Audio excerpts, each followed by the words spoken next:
Hello दोस्तों, my name is A R Verma. हमने अपने प्रीवियस सेशन में बात की थी किनीजियन इकोनॉमिक्स की।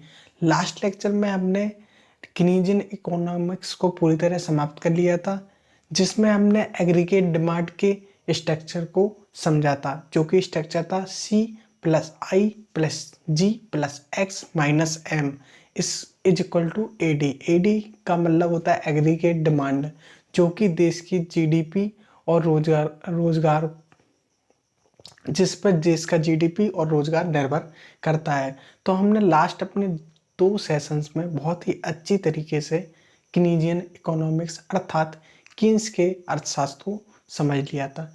चलिए दोस्तों, अब बढ़ते हैं हम आगे और इकोनॉमी की कुछ मेजर प्रॉब्लम्स की बात कर लेते हैं कि इकोनॉमी में, वर्ल्ड इकोनॉमी में या इंडियन इकोनॉमी में कौन कौन सी प्रॉब्लम्स आती हैं GDP की ग्रोथ रेट में या इकोनॉमी की ग्रोथ रेट में। चलिए बात करते हैं और अपने सेशन को स्टार्ट करते हैं।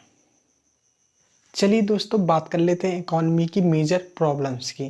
तो जो फर्स्ट प्रॉब्लम है वह है स्लो डाउन। स्लो डाउन की बेसिकली कोई एक्चुअल हिंदी अर्थ नहीं निकाला जा सकता। बेसिकली इसको इकोनॉमी में या इकोनॉमी की भाषा में इसको स्लो डाउन ही कहते हैं। इसको हिंदी में कहना असहज होगा क्योंकि इसकी कोई स्पेसिफिक हिंदी है नहीं। तो हम बात करेंगे स्लो डाउन की। चलिए चर्चा करते हैं। यह क्या है? यह इकोनॉमी की एक समस्या है जो GDP की ग्रोथ को इम्पैक्ट करती है। चलिए बात कर लेते हैं स्लो डाउन। इसके अंतर्गत GDP की ग्रोथ रेट, इसके अंतर्गत GDP ग्रोथ रेट को हम हिंदी में कहते हैं समृद्धि दर धीमी हो जाती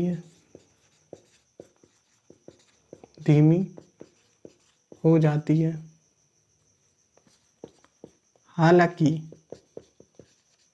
हालांकि वह सकारात्मक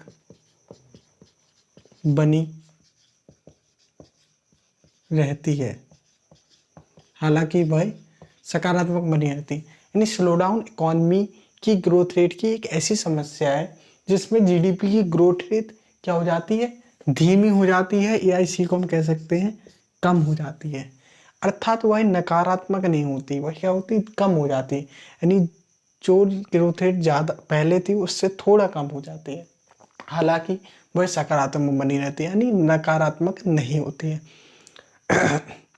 मान लीजिए जैसे कि हमारे देश की GDP की ग्रोथ रेट इस समय 7.3% है। यदि अगले वर्ष क्या हो जाए, GDP की हमारी ग्रोथ रेट 7.3 से कम हो जाए, 7% हो जाए या 6% हो जाए या 5% हो जाए, चूँकि यह पहले की तुलना में कम हुई है, यानी उसकी ग्रोथ रेट कम हुई है, यानी धीमी हुई है, लेकिन वह क्या है? नकारात्मक नहीं है। क्या है? हालांकि वह सकारात्मक बनी होती है। तो इस ऐसी अवस्था में हम क्या कहेंगे कि हमारे GDP में क्या आ गया? स्लो डाउन आ गया, अर्थात GDP की ग्रोथ रेट धीमी हो गई है। ठीक, तो इसी का मतलब होता है स्लो डाउन। चलिए इसमें आगे लिखते हैं अर्थात यानी हालांकि वह सकारात्मक बनी होती है, अर्थात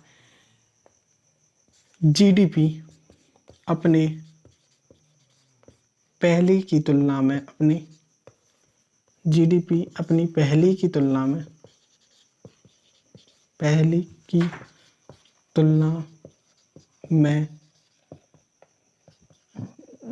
धीमी गति से बढ़ती है।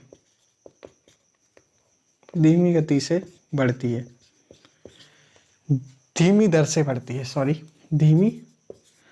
से बढ़ती है, अर्थात GDP बढ़ ही रही है, मतलब GDP तो बढ़ रही है, लेकिन धीमी गति, उसकी धीमी गति क्या हो जाती है? धीमी हो जाती है, अर्थात उसमें स्लो डाउन आ जाता है। जैसे कि हमने अभी उदाहरण समझा कि यदि मान लीजिए यदि इस बजट सेशन में 2023-24 में हमारी जो GDP की ग्रोथ है वह 7.3% है, यदि वह अगले साल 7.3 से कम यानी 7% या 6% या 5.5% हो जाती है, तो ऐसी स्थिति में हम क्या कहेंगे कि हमारी जीडीपी में क्या आ गया, स्लो डाउन आ गया। ठीक, तो ये था स्लो डाउन का कॉन्सेप्ट। चलिए दोस्तों अब बात कर लेते हैं हम दूसरे कॉन्सेप्ट की। तो यहाँ पर दूसरा हमारा इम्पोर्टेंट कॉन्सेप्ट है, वह है कॉन्ट्रैक्शन।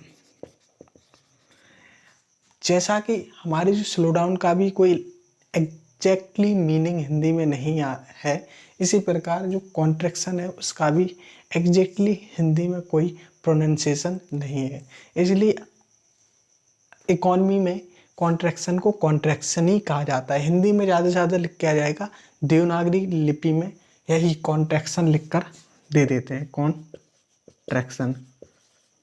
तो आप हिंदी में लिखना चाहें तो कॉन्ट्रैक्शन देवनागरी लिपि में लिख सकते हैं। चलिए इसकी बात कर लेते हैं। तो इसके अंतर्गत क्या होता है, इसके अंतर्गत भी जीडीपी प्रभावित होती है, जैसे कि स्लो डाउन में हुई थी। अब देख लेते हैं कॉन्ट्रैक्शन में किस स्तर पर जीडीपी प्रभावित होती है।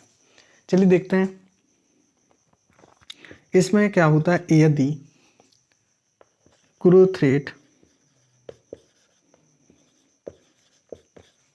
ग्रोथ रेट, इसे हम हिंदी में कहते हैं समृद्धि दर। यदि ग्रोथ रेट किसी तिमाही को हम इकॉनमी की भाषा में क्वार्टर कहते हैं, क्वार्टर। किसी तिमाही में पहली बार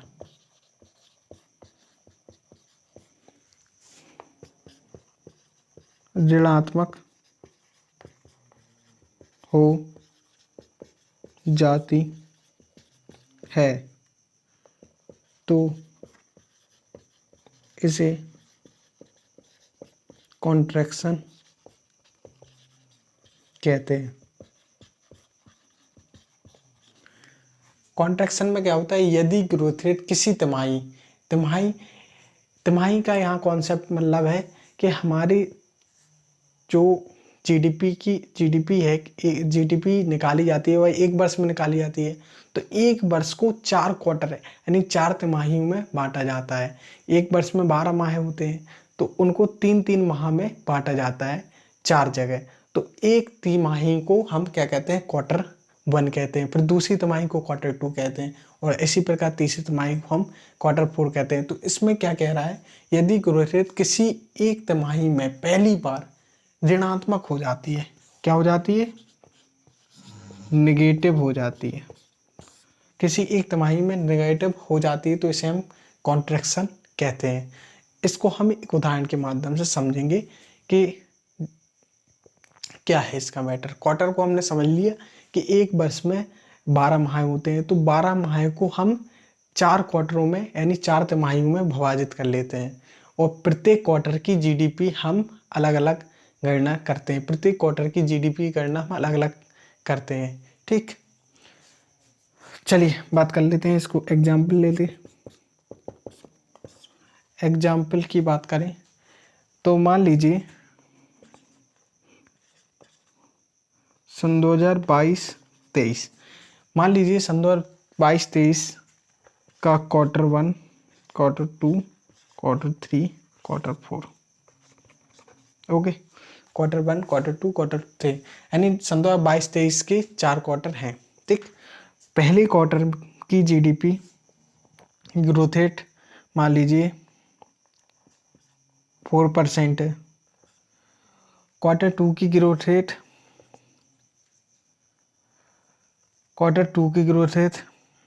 5% है। क्वार्टर 3 की फिर 4% हो गई, और क्वार्टर 4 की क्या हो गई, 3%। ओके, तो इस तरह से हर तिमाही की ग्रोथ रेट अलग अलग इसमें दे दी। ये हम एक उदाहरण ले रहे हैं इसको समझने के लिए। अब यहाँ पर हम एक साइड लिख लेते हैं सन 2023-24 की।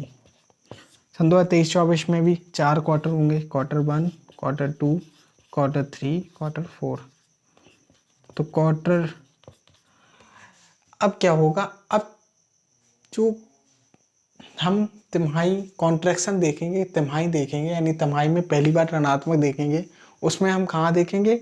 उसमें हम देखेंगे जिस क्वार्टर में ऋणात्मक हुई है, उस वर्ष के पीछे वाले वर्ष के उसी क्वार्टर को हम देखेंगे, उससे यदि ऋणात्मक हो रही है तो हम उसे कहेंगे क्या हो रहा है, इसमें कॉन्ट्रैक्शन आ रहा है। जैसे कि इसमें क्वार्टर वन में 4% है, यदि यहाँ पर -1% हो जाती है तो किसी पहली एक तिमाही में ही क्या होगी, क्वार्टर वन में क्या होगी, -1%, तो हम इसे कॉन्ट्रैक्शन कह देंगे।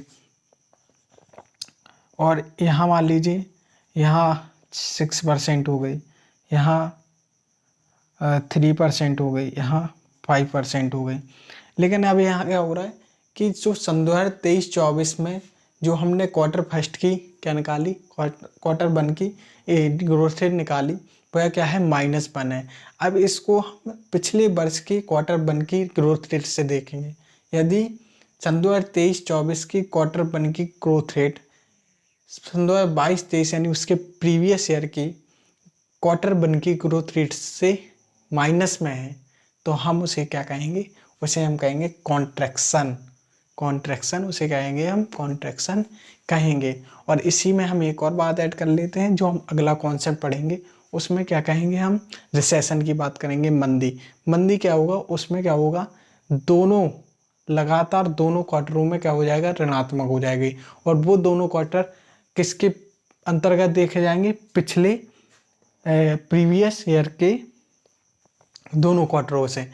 जैसे मान लीजिए यहाँ पर हमने क्वार्टर वन को माइनस किया, अब मान लीजिए कि दूसरा क्वार्टर भी क्या हो जाएगा, माइनस में। मान लीजिए दूसरा क्वार्टर भी माइनस में ही रहा, -3% की ग्रोथ रेट हुई, तो हम ऐसी स्थिति में क्या कहेंगे कि सन 2023-24 में क्या हो गया, जीडीपी की ग्रोथ रेट माइनस में हुई, यानी रिसेशन आ गया, देश में रिसेशन आ गया, यानी मंदी आ गई। तो इसी के साथ हम अपना अगला देख लेते हैं। यहाँ पर हमने दोनों ही कॉन्सेप्ट को समझ लिया, कॉन्ट्रैक्शन और रिसेशन। कॉन्ट्रैक्शन में क्या होता है, कॉन्ट्रैक्शन में केवल क्या होता है, ग्रोथ रेट किसी भी तिमाही में यानी किसी भी एक क्वार्टर में पहली बार ऋणात्मक होती है। और रिसेशन में क्या होता है, लगातार 2 तिमाही में नकारात्मक बनी रहती है, जैसे इसमें दिखाया गया है।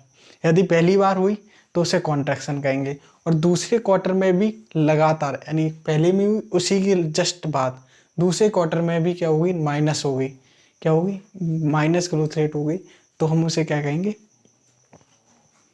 उसे हम कहेंगे रिसेशन। और यह जो क्वार्टर वन और क्वार्टर टू को हम किसके सापेक्ष देखते हैं, प्रीवियस ईयर के क्वार्टर वन और क्वार्टर टू, यानी किसी भी क्वार्टर में हम निकालें तो उसके प्रीवियस क्वार्टर के सापेक्ष देखते हैं। चलिए इसको बना रहने देते हैं, इसमें हम इसकी जो रिसेशन है उसकी परिभाषा को लिख लेंगे, और उदाहरण तो हमने यहाँ समझा ही दिया, तो केवल लिखने का काम रह गया है। चलिए लिखते हैं। तीसरा हमारा कॉन्सेप्ट है रिसेशन। रिसेशन को हम हिंदी में लिखते हैं मंदी। रिसेशन का क्या मतलब होता है, मंदी। ठीक, चलिए, यदि ग्रोथ रेट